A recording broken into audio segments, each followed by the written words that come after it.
অবশেষে দীর্ঘ 17 বছর পর দেশের মাটিতে তারেক রহমান, আমরা দেখতে পাচ্ছি লাল একটি বাসে চড়ে তারেক রহমান হাত নাড়তে নাড়তে কিন্তু দেশের মাটিতে পা রেখেছেন, আমরা দেখতে পাচ্ছি। অবশেষে মাটিতে পা রেখেছেন তারেক রহমান। চরম নিরাপত্তার মধ্য দিয়ে কিন্তু তাকে নিয়ে যাওয়া হচ্ছে, আমরা সেটাই কিন্তু আপনাদেরকে দেখানোর চেষ্টা করছি। কঠোর নিরাপত্তার মধ্য দিয়ে তারেক রহমানের বহর কিন্তু এগিয়ে চলেছে।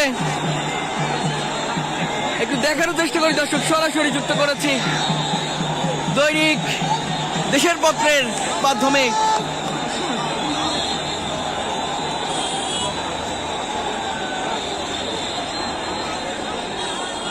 অবশেষে দীর্ঘ 17 বছর পর দেশের মাটিতে তারেক রহমান এবং তার এই প্রত্যাবর্তন ঘিরে যত জল্পনা কল্পনা সকল কিছুর হয়তো আজ অবসান ঘটতে চলেছে।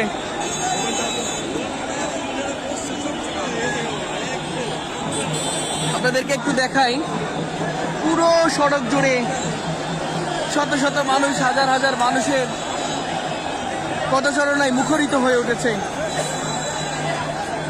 আজ দিনটি যেন বলে দেয় তারেক রহমানের জনপ্রিয়তা, তারেক রহমানের ভালোবাসা।